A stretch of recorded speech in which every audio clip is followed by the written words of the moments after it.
Okay, welcome everybody.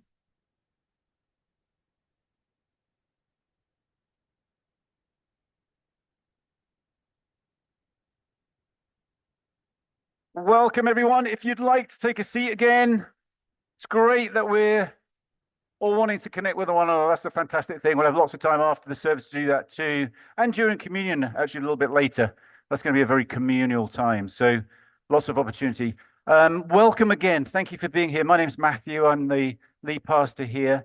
It's great to see everybody. Thank you for coming out on what started out a really beautiful day. I think it started raining, but it's still beautiful, still lovely.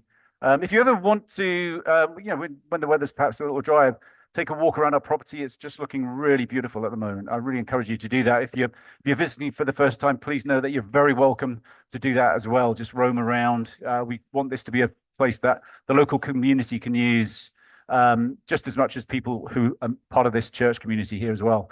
So thank you for being here. We're celebrating resurrection today. This kind of amazing, but at the same time troubling concept. We'll talk about that in a little bit. I'm just going to talk for a few minutes and just want to encourage you, all ages are in here. We do have a wiggle room over this side, as Nikki mentioned, but if there's some noise in the auditorium, that's totally fine. We just had a load of noise, right? So beautiful noise and a few children chattering is going to be even more beautiful. So please feel very relaxed about staying in the auditorium. But if you need to leave for your own comfort, please feel free to do that as well. Okay, to get going, we're going to listen to the story of the resurrection.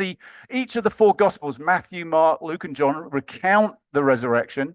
We're going to read it. If Lulu and Greta would like to come up, we're going to read it from Matthew's Gospel. And the reason for that, choosing that one this time round, is as a community, during the season of Lent, which began on Ash Wednesday several weeks ago, we've been looking at the Sermon on the Mount, this set of teaching of Jesus's that where he said many of his famous quotes, and we've been exploring that. So we thought it was fitting we'd read from the same book, from the Gospel of Matthew. So Lulu and Greta are going to read to us. Let's listen. The Sabbath was over, and it was almost daybreak on Sunday when Mary Magdalene and the other Mary went to see the tomb. Suddenly, a strong earthquake struck. The Lord's angel came down from heaven. He rolled away the stone and sat on it. The angels looked as bright as lightning, and the clothes were white as snow. The guards shook from fear and fell down as though they were dead. The angel said to the woman, "Don't be afraid. I know you are looking for Jesus who was nailed to a cross. He isn't here. God has raised him to life, just as Jesus said he would.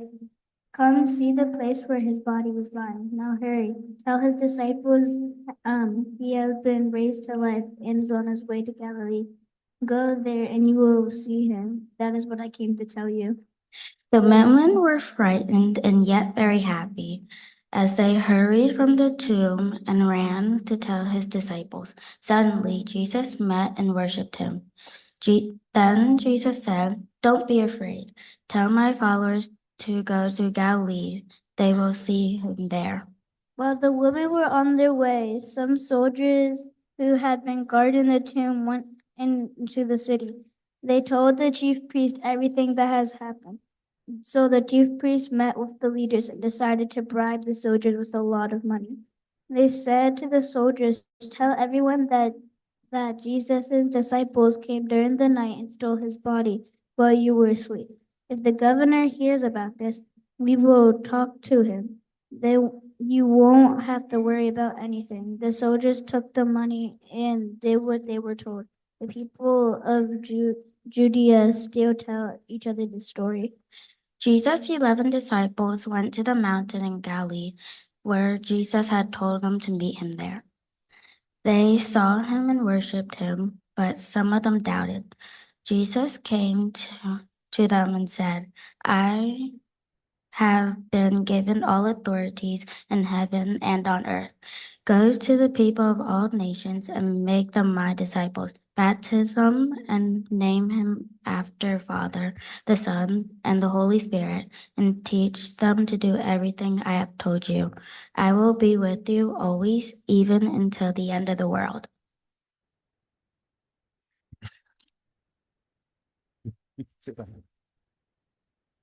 Great reading. Very well read. Thank you, Lulu and Greta. That's beautiful. So we have there, one version of the story from Matthew's Gospel, and we've, I think it's fair to say we've been having a really wonderful time together this morning, really celebrating.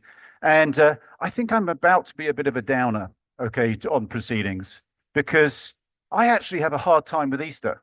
In fact, I don't usually like Easter, okay, which you can hear the shock horror going around there. Because let's face it, I'm paid to like Easter, right? So you're probably thinking like, what's up with this? But I actually struggle with Easter for at least a couple of reasons. One is Easter's this time of hope and happiness and joy, and I sometimes struggle to think, really, is there hope? I often feel more despairing and more anxious about both my own life and the amount of change I wish would happen in my own life that I would be part of. But certainly also when I look at the world, right? It's not easy to be hopeful. And we can sort of celebrate and drum it up, but like, is it real? Is it real? Is it legit to have the kind of hope that I think we get in the Easter story? I always mix up Christmas and Easter as well, as you'll see in a moment. So that's one reason. Then another reason is, as someone who's paid to believe in Easter, a religious person, I struggle with a couple of things about Easter. One is, okay, there's the resurrection, but there's this horrendous, tortuous death of a very beautiful, innocent person. And it's just awful. And we were celebrating that or marking that on Good Friday, reading the story together as a community. And it's just so painful. It's so difficult. And then also, the big thing about Easter, of course, is resurrection, right? So it's just hard. Resurrection is like most of us, you think about it like this. Think of Christmas. And I love Christmas. I'm totally okay with Christmas, by the way. Because it's kind of cuddly and sweet, and it's dark, but there's light, and there's something really beautiful about it. And also, I can relate to being a baby or seeing a baby. I can relate to babies being born. That's very relatable. But how many of us have seen someone come back from the dead, literally, right? Now, there's near-death experiences and all those kinds of things, but this is really unusual and somewhat difficult to relate to, and it kind of takes us into the realm of, really? It takes us into the realm of, let's say, faith in some kind of way, right? And it's difficult. It's very difficult. So again, don't want to be a downer, but I just want to be honest, confess my own struggle. And some of you probably right now are thinking, oh, that may be quite relieving because I struggle with it as well. Maybe 2 or 3 of you. And the rest of you are thinking, what a loser, right? Again, aren't you paid to believe in this kind of thing? Well, I think perhaps for all of us, whatever side of the equation we're on there, for all of us, perhaps there's something in the story which is itself, I think, very honestly full of tension, full of difficulties, full of mystery, full of unresolved issues. Perhaps there's something in the story that can help us both, whatever side of the equation we come out on that there, to have a deeper experience of what we're celebrating at Christmas. And that's my hope, right? So let's think about the story. And the story gets recounted in all 4 Gospels. And that's really where we get our information from. There's very little other information about Jesus in general, but certainly about the resurrection, other than in those 4 Gospels. There are other Gospels that are written, but that weren't viewed historically as being adequate enough to include in the Christian scriptures. So we have these 4 Gospels. In the account we just read, that Greta and Lulu read for us, we have a lot of tension, I think. So we've got everybody's afraid. So you'd think that this resurrection thing would be like, oh, that's it, game over. It's fantastic. But everybody's afraid, right? So you've got the soldiers are so afraid it was almost a sort of irony. They kind of fall down as if they were dead, and we're talking about resurrection in this story. The women who go to the tomb are courageous to go to the tomb, but it also says they're afraid. They're also happy when they see Jesus, but they're afraid. Clearly, the religious authorities are afraid, so much so that they're setting up a conspiracy theory about what really happened to Jesus. And the disciples are afraid, or at least doubting, right? It says some of them worshipped him, but many of them doubted. And it's like, okay, so Jesus has appeared, and there's doubt, there's fear. It's kind of, perhaps we're not, and perhaps I speak for myself, perhaps for me and the other three people in the room that struggle with Easter, there's something for us to identify there in the story. It's not super clear cut. There's also a lot of mystery in the story, right? What I love about the Christmas story is there's angels in the sky declaring the birth of Jesus. It's very dramatic, it's very beautiful, it's very clear cut. We don't get that in the resurrection. In fact, in that story we read, we just had one angel, didn't we? And the angels, in a sort of comedic way, sat on the stone, just sort of sat up there, almost like you didn't see this coming, did you? That sort of kind of thing. It's a little bit weird. It's certainly not public. And we also see lots of different ways that the resurrection is recounted. So, sometimes it seems that Jesus is not really physical. So Jesus can appear on a road in Luke's account and sort of walk a journey with people and talk about things. And then when they realize it's Jesus, Jesus just goes sort of poof, disappears. That's not kind of like a normal body. Jesus appears in a room, a locked room, so can kind of walk through walls. So in some ways, Jesus isn't really material. And yet there's also stories where Jesus is so physical they can touch him. That story we just read was one of those. And even where Jesus says, look at my wounds, and they touch his wounds. So his body is like literally there, the body that got crucified, the body that got buried. So there's a lot of mixture in a lot of mystery. The resurrection itself is not recounted, right? We just see Jesus appear. There's no narrative about here's how it all happened. Here's how Jesus' body came back to life. And in fact, in Mark's gospel, there's, and maybe we can just read that. It ends in a even much more mysterious way. We could look at that one, Greg. Trembling and bewildered, the women went out and fled from the tomb. They said nothing to anyone because they were afraid. And that's how the gospel ends. Now, clearly, they must have told somebody, right? Because, right, it's been written down, and there's been a whole movement of people following Jesus, right? So, but the author of Mark is quite happy to leave it as mysterious and loose-ended and unresolved as that. So, what else do we have that's kind of troubling in the story? I'm not making this up. I'm just looking at the actual scriptures. And the other thing for me is it's also understated, right? It's also understated. So Jesus, has entered into Jerusalem very publicly on Palm Sunday. We celebrate that on Palm Sunday, and people are waving. It's just very, very public.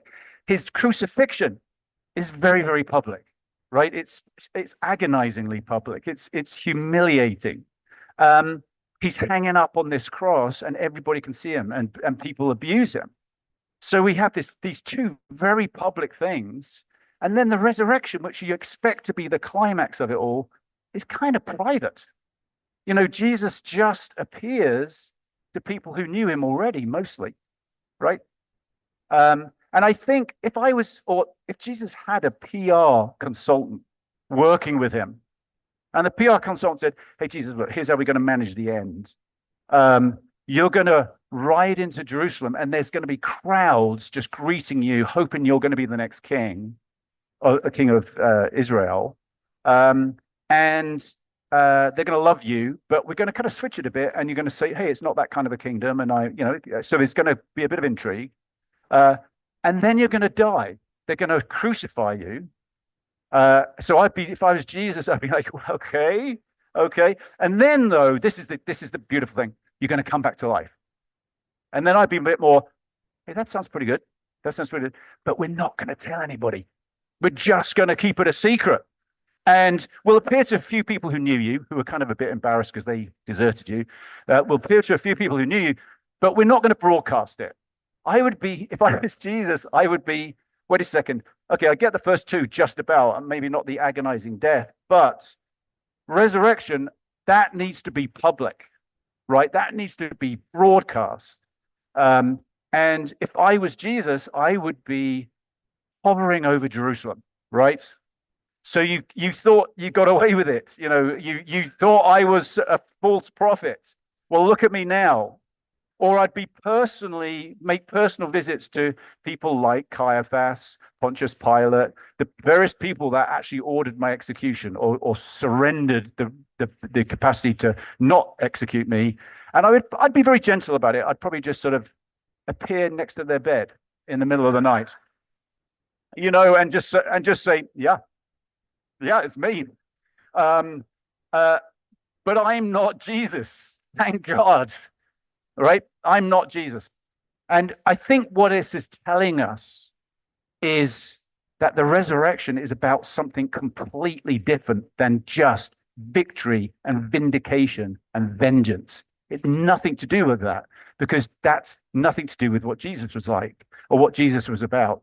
And for the resurrection to end that way, in this big display of power, would almost negate everything that Jesus has been talking about throughout his life.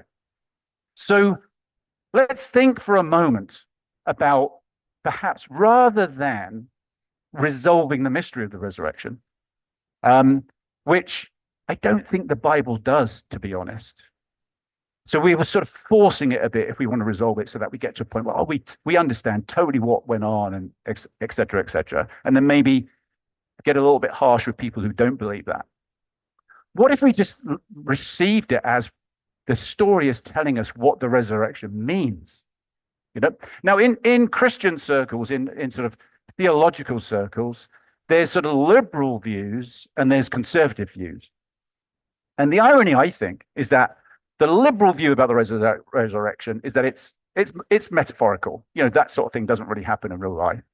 But people who tend to follow that perception are very engaged with the here and now. That what does it mean in this real world of ours? Whereas more conservative theologians tend to think of the resurrection as absolutely that's what happened. Jesus came back from the dead. What happened after that is a little bit trickier. And the emphasis on the resurrection for them is what happens after you die, life after death. What if both are true? What if the reality is in the tension, perhaps, of those two? And let me just share three things that I think we might be able to interpret as, what does the resurrection mean? First of all, I think the resurrection, the physicality of it, the fact that there is a person who appears in this world to those people, says to us, this life matters. Right? It's not that Jesus is just some ethereal spirit who's wafted off to some perfect state of consciousness somewhere called heaven, and we're left to work, you know, sort of soldier on in this life. But really, the ultimate goal of resurrection is a life after death. Jesus comes back into this world, into this life. And we probably shouldn't be surprised by that, because Jesus, in the Sermon on the Mount that we've been studying together as a community, Jesus said, when you pray, may your kingdom come. May your will be done on earth as it is in heaven. So Jesus is all about this earth, this real life. So the physicality of the resurrection means this life matters. Our life matters. Your life matters. Your struggles, your challenges, my struggles, my challenges, my terrible doubt about Easter, all those things matter, right? And the world matters. Injustice matters. And the way the world is matters. And that's what the resurrection tells us, in my view. Secondly, the kind of quietness and humility of the resurrection tells us, as we've just said, that Jesus is the real thing. Jesus is not about vengeance, not about vindication. It turns out Jesus doesn't have a martyr complex, right?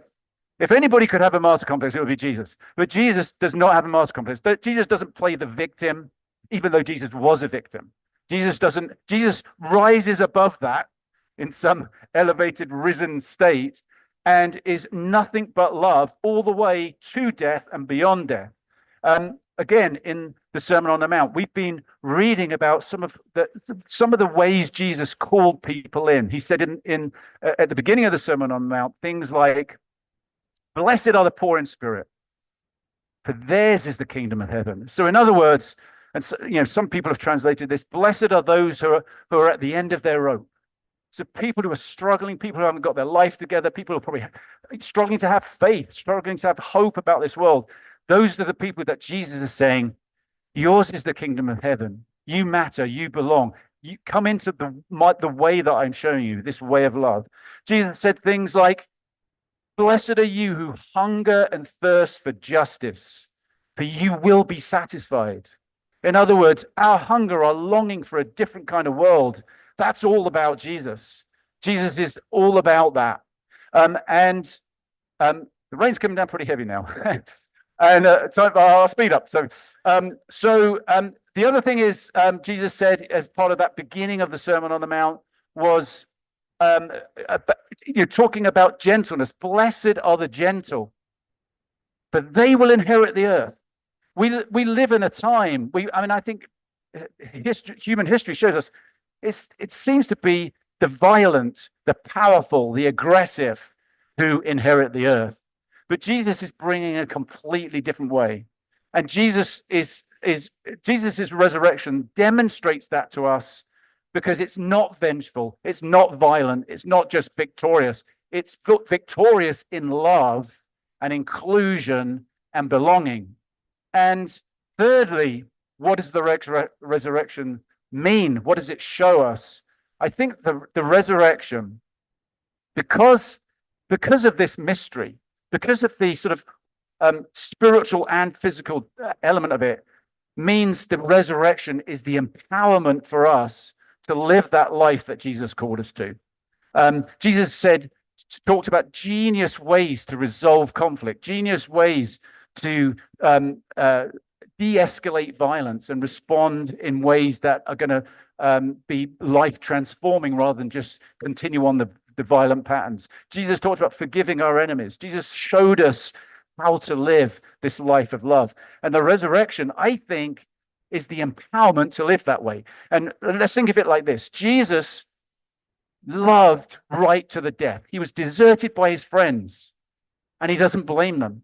He was executed by dictatorial power, terrible powers, political and religious.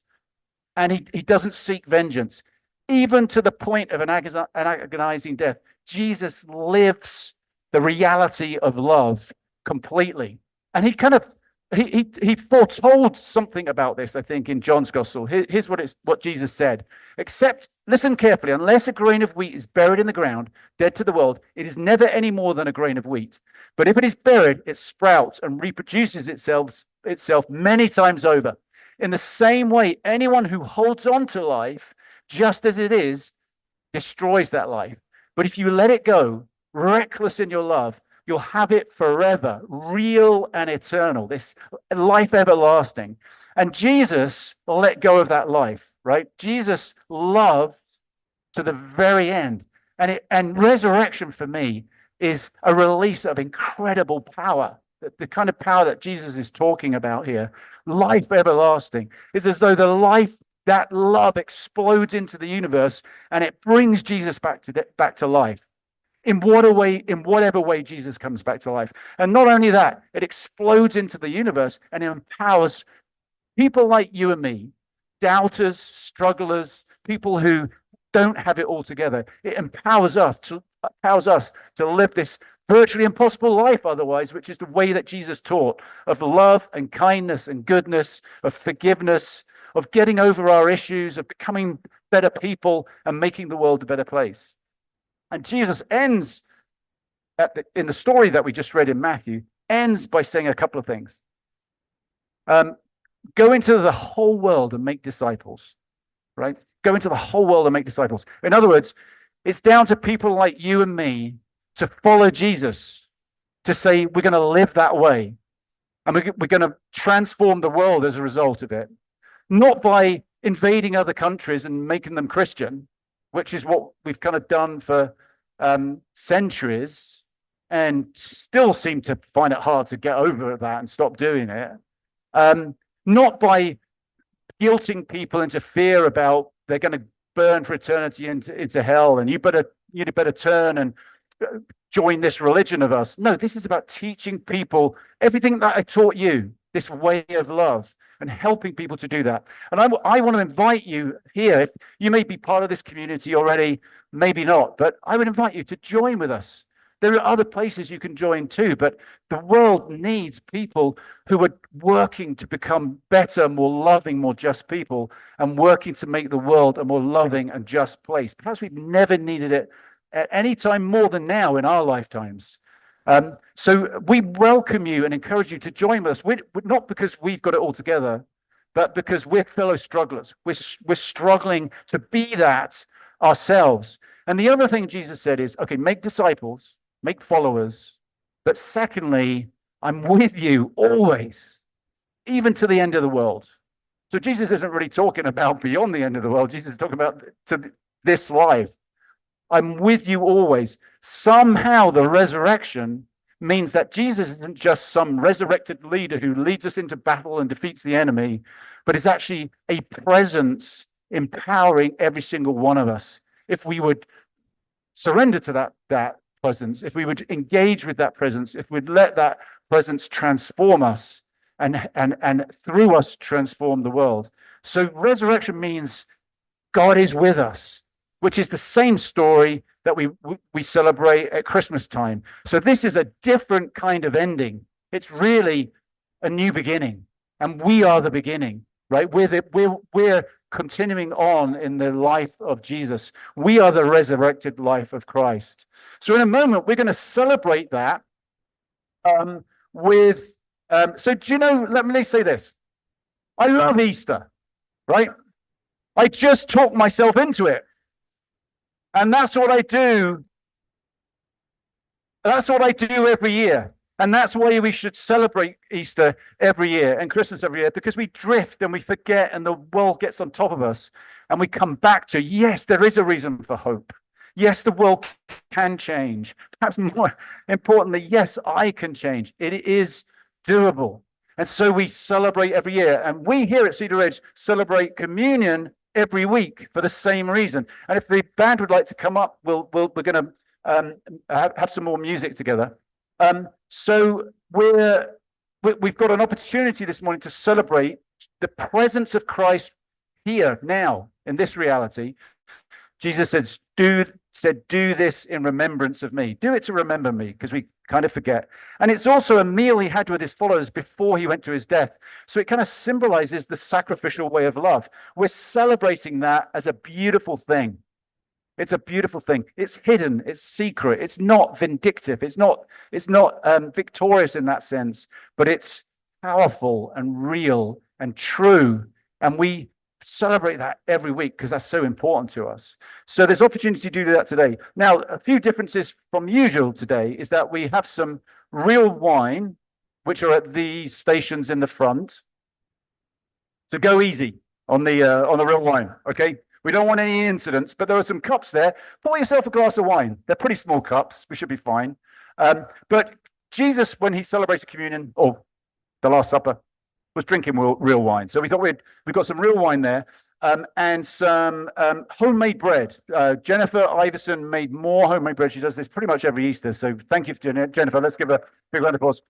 And it's beautiful bread, really beautiful bread. So we've got bread, we've got wine. There's also on these tables and on every other table bar one, and I'll mention that in a second, grape juice, just regular grape juice. You can pour a nice glass of it. So younger people here are welcome to that. Grab a big piece of bread. And we're going to kind of move around if you'd like to do that. We're just going to celebrate being a community together, being part of this Jesus movement, this movement of love. So everybody's welcome to participate in whatever way they feel fit.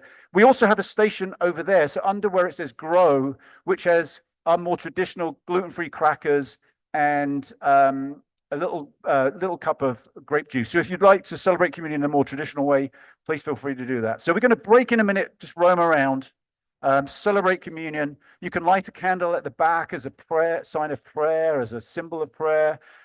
Under Grow and Journey, there's some places you can write out prayers as well. So please just make yourself at home. Let's celebrate. But before we break for communion, we're just going to take a moment to quieten our hearts. Okay, so maybe just close our eyes, because it's all good talking about the risen Christ and the presence of God with us now. But let's just quieten our hearts down enough to maybe feel that and experience that. And we've got just a moment here. And it might be a little, but let's just take a moment and perhaps acknowledge our own doubt, our own struggle, how we're doing at the moment. Perhaps our own despair. Let's just acknowledge that without judgment, without fear. Let's just be who we are. We can't be anything else right now.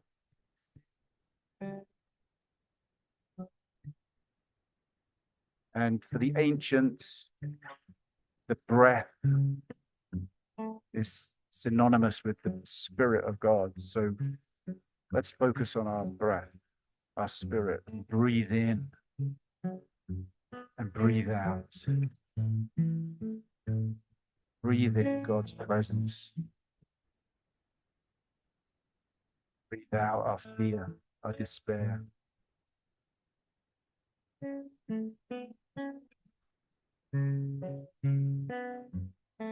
The Spirit of Jesus, the Spirit of the risen Christ is here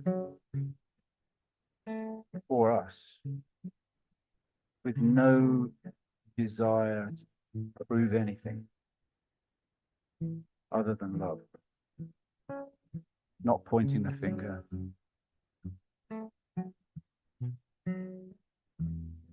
Just here for us, to empower us, to heal us of our wounds.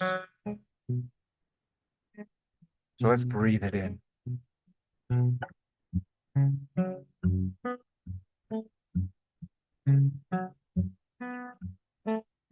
God, we welcome you.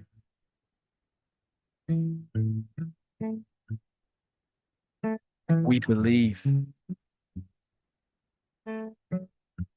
Help us in our unbelief. And help us see in resurrection that you believe in us. And as we eat this bread, drink this wine, we celebrate the life that you have given us. So whenever you're ready, please just feel free to get up, move around, take communion in whatever way sees fit for you, or you can remain seated, that's fine too. And the band are going to play for us too, so you can feel free to sing as well. Do what feels right for you right now. Thank you.